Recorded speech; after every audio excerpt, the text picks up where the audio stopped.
आज शिकलगढ़ जमात ट्रस्ट के 10वें वार्षिक सम्मेलन में इस शिकलगढ़ समाज की शुरुआत करने वाले मोहतरम नौशाद साहब, मोहतरम नासिर इकबाल मैनूर साहब IRS, आसिफ शेख साहब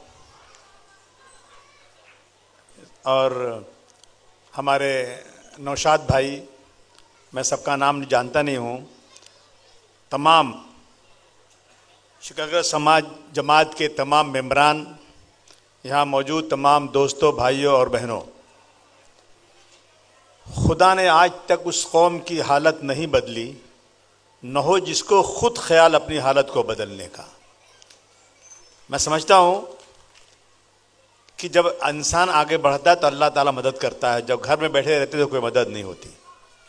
मुझे बहुत खुशी है, यकीन जाने में सिर्फ लफ्ज़ों में नहीं, मैं दिल की गहराइयों से शिकलगढ़ समाज के लोगों को, नौशाद भाई को और आसिफ शेख साहब को, जितने लोग इस समाज के हैं, उनको बहुत बहुत मुबारकबाद पेश करता हूँ। आपने माशाल्लाह जिस तरह से काम किया है, ये काम करना इतना आसान नहीं है।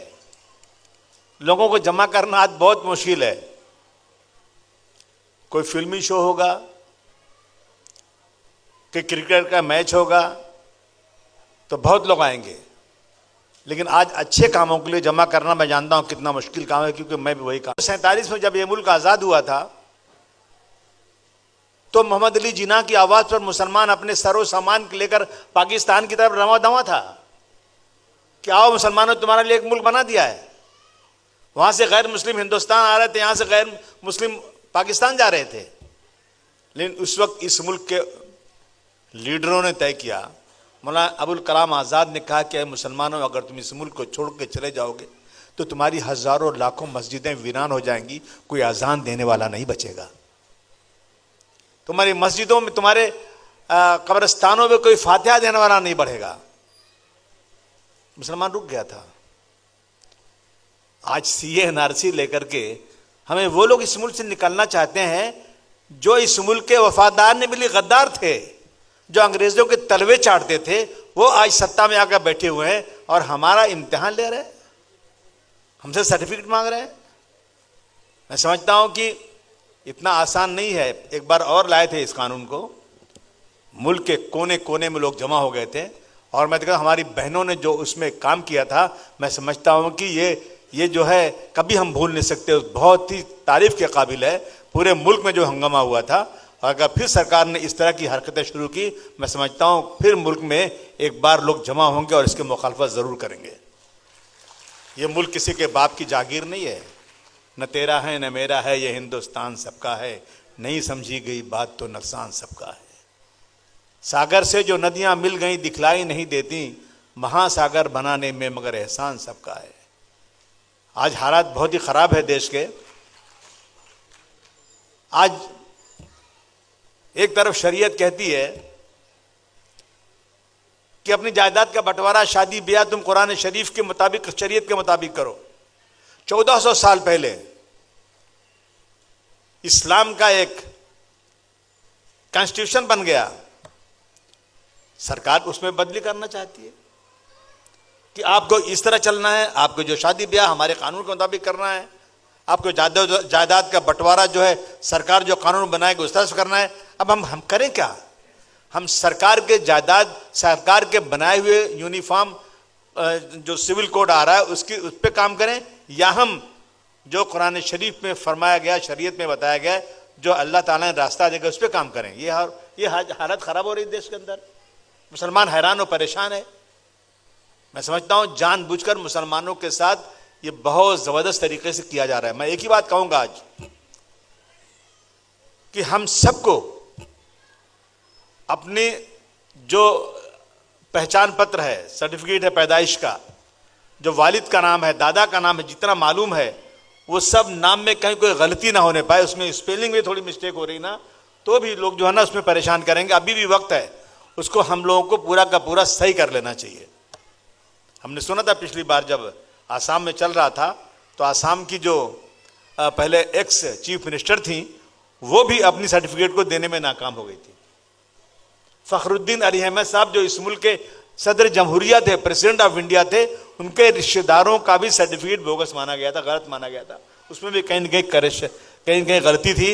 अभी हम लोगों को वो काम कर लेना चाहिए। 21 तारीख को हमने एक मीटिंग बुलाई मुंबई में अंजुमन इस्लाम के अंदर, इसी बात के ऊपर कुछ अच्छे लोगों को कि आओ बैठ के सर जोड़ के बैठें कि सीए एनआरसी अगर आया तो हमारा कदम क्या होगा, हम कैसे लोगों को गाइड करें, कैसे लोगों के कागजात को दुरुस्त करें, ये एक काम करें। दूसरा एक काम बहुत ज़रूरी है, इस मुल्क के कानून को बचाने के लिए, इस मुल्क के कॉन्स्टिट्यूशन को बचाने के लिए हम सब लोग अपना वोटर लिस्ट में नाम चेक कर लें। अब आप कहेंगे कि मैंने पिछली बार वोट दिया था, मेरा नाम तो है नहीं, आपका नाम कट भी सकता है।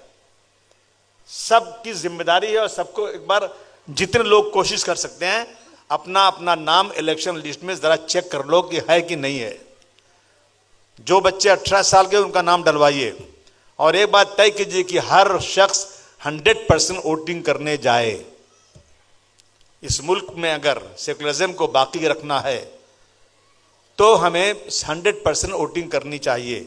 और वोटिंग किसको देना चाहिए? मैं किसी पार्टी की बात नहीं कर रहा हूं, वोटिंग उसी को देना चाहिए तो इस मुल्क के संविधान के मुताबिक काम करता हो, जो इस मुल्क में हिंदू मुस्लिम की भाईचारगी को फरोग देता हो, जो गंगा जमुनी तहजीब को मानता हो। वो लोग जो आकर हिंदू मुस्लिम में सिर्फ लड़ाई करा करके जा करके कहीं जय सिया राम का नारा लगाओ, आपके शहर में जाकर जिस तरह से उधमबाजी हुई थी उसको भूला नहीं जा सकता। कानून क्या है आज? कानून देश का ये कहता है कि अगर एक तरफ 1 लाख लोग हों और एक तरफ सिर्फ एक आदमी खड़ा हो और एक आदमी सही है तो 1 लाख लोगों के खिलाफ ही काम होना चाहिए, ये देश का कानून कहता है। पर मेरा कोर्ट क्या कहता है? आज हमारी कोर्ट कहती है कि 1949 की रात में बाबरी मस्जिद में जो मूर्ति रखी गई वो गलत काम था, क्रिमिनल एक्टिविटी थी, गलत था। जो 6 दिसंबर 1992 को बाबरी मस्जिद शहीद की गई वो भी क्रिमिनल एक्टिविटी, गलत था। लेकिन हम वहां मंदिर बनाने का परमिशन इसलिए देते हैं कि देश की मेजॉरिटी चाहती है, देश की अक्सरियत चाहती है कि यहां मंदिर बने, इसलिए मंदिर बनाया जाए। अफसर साहब बैठे हैं, आईएएस है, ये लोग देश चलाते हैं, नेता होता कोई देश नहीं चलाते। आईएएस आईपीएस जो बड़े पढ़े लिखे लोग वो चलाते हैं, बाकी जो आते हैं चुन करके ना, इन्हें क्या मालूम कि मुल्क कैसे चलेगा। बताइए आप कि अगर इस तरह से इस देश के अंदर फैसले होंगे तो फिर हम जाएंगे किसके पास, बात किससे करेंगे, किससे जो है हम हक मांगेंगे। तो इसलिए हमें ज्यादा से ज्यादा बच्चों को तालीम में डाल करके आगे ले जाना है ताकि बड़ी कुर्सियों पर बैठ सके और बैठ के इंसाफ कर सके। लेकिन फिर एक बात देखता हूं मैं कि हम बड़ी मेहनत से पढ़ाते हैं बच्चों को कि बच्चे अच्छी कुर्सी पर जाके बैठें और इंसाफ करें। लेकिन ऐसा भी हमने देखा है नासिर भाई कि जब हमने जाके उन अफसरों से कहा अस्सलाम वालेकुम तो वो शर्मा के सलाम का जवाब नहीं दे सके, क्योंकि अगर मैंने अबू आसिम के सलाम का जवाब दे दिया वालेकुम अस्सलाम तो मैं मुसलमान नजर आऊंगा, कहीं मेरी कुर्सी न खिसक जाए। ऐसा भी है, बहुत जगह पर हमने देखा है ऐसा। हमारे बच्चों को तालीम और तरबियत, चाहे कुछ भी हो जाए, तालीम और तरबियत। मेरे पास एक ऑफिसर है जो महाराष्ट्र में सेक्रेटरी थे, चीफ सेक्रेटरी भी थे। उनसे कहा गया कि सीएम साहब चाहते हैं कि आप जो है इस फॉरेस्ट की लैंड के ऊपर एक रिमार्क दे दीजिए। उन्होंने कहा साहब नहीं दे सकता, क्योंकि फॉरेस्ट की लैंड जो है ना ये मैं दे नहीं सकता, तो आगे जाके ये तो इसमें कानून में है ही नहीं कि इस पर कुछ कर लिख सकते हैं, ये रिजर्व लैंड है, गवर्नमेंट की लैंड है। कहा साहब सीएम साहब चाहते हैं आप कर दीजिए, आगे जो होगा देखा जाएगा। उन्होंने कहा नहीं, उस आदमी को उस पोस्ट से नीचे गिरा दिया गया। उसने कहा मुझे तुम कहीं भी भेज दो, मैं आईएएस हूं, मैं नौकरी जहां दो करूंगा, लेकिन मैं गलत काम कभी नहीं करूंगा। ऐसा आदमी हमको चाहिए। आज हमारे हजारों बच्चे बेगुनाह जेलों में पड़े हैं, हम किससे मांगे हो, किसके पास जाएं? आप बता दीजिए आपके इलाके में जिनको हम वोट देते हैं, जब हमारे ऊपर कोई मुसीबत आती है तो वो लोग हमसे बात करने को तैयार नहीं। और आज ये हालत है देश में नासिर भाई कि कोई पार्टी मुसलमान का नाम लेने को तैयार नहीं है। अगर उस पार्टी ने मुसलमानों को, अगर पार्टी चाहती भी है कि भाई ये मुस्लिम है, मैं इसका कुछ काम करूं, इसको बुलाऊं स्टेज के ऊपर, तो डरता है कि अगर मैंने मुसलमान को बुला लिया ना तो मेरा गैर मुस्लिम वोट कट जाएगा, क्योंकि गैर मुस्लिम जो है आज मुसलमानों को इतना बदनाम कर दिया है, मुसलमानों को इतना बदनाम कर दिया है कि गैर मुस्लिम जो अच्छे हैं ना वो भी मुसलमानों से नफरत करने लग जाए। अगर आज कोई महाराष्ट्र के अंदर औरंगजेब रहमतुल्लाह अलैह का नाम ले लेगा, उसका स्टेटस लगा लेगा, तो उसको जेल हो जाएगी। 52 साल तक जिस शख्स ने घोड़े पर रह करके इस देश में हुकूमत किया, जिसकी हुकूमत में देश सोने की चिड़िया कहा जाता था, आज उसका नाम लेंगे आप तो आपके ऊपर जो मुकदमा हो जाएगा। यह हिस्ट्री को मिटाया जा रहा है देश में। इसे लड़ने के लिए तालीम चाहिए। तालीम, अगर बच्चे पढ़ लिख करके जाएं और तालीम और तरबियत के साथ जाएं तो इंशाअल्लाह आने वाला मुस्तकबिल हमारा रोशन होगा और हम अच्छी तरह से तालीम में आगे जाकर के इस देश का नाम भी रोशन कर सकते हैं और इस देश के कॉन्स्टिट्यूशन को बचा सकते हैं, इस देश की जमहूरियत को बचा सकते हैं और आगे जा सकते हैं। मैंने देखा माशाअल्लाह आपने बहुत अच्छे काम किए हैं, बहुत सारे पढ़े लिखे बच्चों को बुलाया आपने। मैं आप नासिर भाई के वालिद को बहुत बहुत मुबारकबाद पेश करता हूं, जो पढ़ाई के सबसे ऊंचा मेयार है उस पर आपने नासिर भाई को ले गए आप, और आपके घर के हालात इतने अच्छे नहीं थे लेकिन उसके बाद भी आपने इस बच्चे को पढ़ाया। मैं बहुत बधाई देना चाहता हूं, बहुत मुबारकबाद देना चाहता हूं।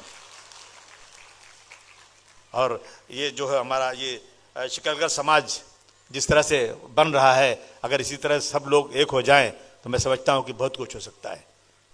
एक हो जाएं तो बन सकते हैं खुर्शीद व मुबीन, एक हो जाएं तो बन सकते हैं खुर्शीद व मुबीन, वरना इन बिखरे हुए तारों से क्या बात बने। हम सब आज बिखरे हुए हैं, हम बिखरे हुए हैं, हमारा कोई, हम किसी को मानने को तैयार नहीं है, हम तनकीदें करते हैं, हमारा कोई, हम किसी मजहबी लीडर को भी नहीं मानते, हम किसी सियासी लीडर को भी नहीं मानते, हम सब खुद मुख्तार हैं।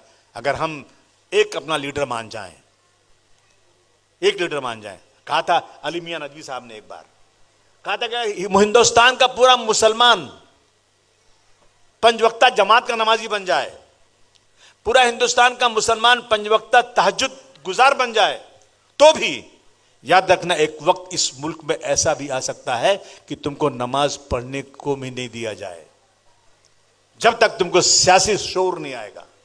इसलिए सियासी शोर, नमाज के साथ साथ आपको सियासी शोर बेदार करना है।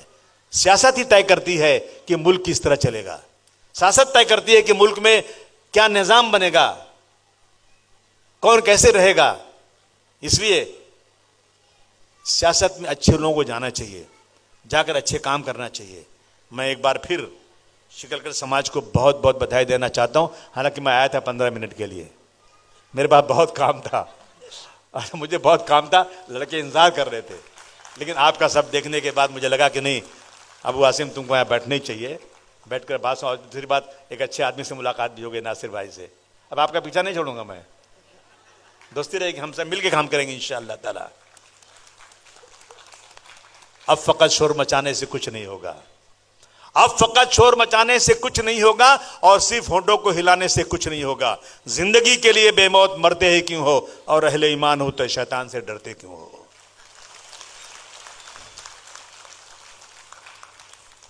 ये कहना चाहता हूं आपसे दोस्तों, हम सब मिलजुल कर रहे, भाई बेचारगी, मंदिर में घंटी बजे, मस्जिद में अजान हो, सब भाई भाई की तरह से रहें। ये देश ऐसा होना चाहिए। लेकिन क्या है ना, एक इकबाल, अल्लामा इकबाल ने शेर लिखा था, सारे जहां से अच्छा हिंदुस्तान हमारा, हम बुलबुले हैं उसके वो गुलसिता हमारा। बुलबुल नहीं है, अब खत्म हो गया। अब किसी बाग में बुलबुल नजर नहीं आता, उल्लू नजर आता है। अब अगर शेर लिखा जाता तो ये लिखा जाता कि बर्बाद गुलिस्तां करने को बस एक ही उल्लू काफी है, यहां तो हर शाख पे उल्लू बैठा है, अंजाम गुलिस्तां क्या होगा। फिर आपको एक बार आपने मुझे बुलाया और माशाल्लाह इतना अच्छा काम हुआ। और इसी तरह से अगर हम सब मिलकर के अपने लोगों को आगे बढ़ाएं, मदद करें, तो मैं समझता हूं कि हमारी जो परेशानियां हैं, जो दुश्वारियां हैं, वो दूर हो सकती हैं। हम सब मिलजुल के रहना चाहिए। बहुत बहुत शुक्रिया, बहुत मुबारकबाद आपको। खुदा हाफिज़।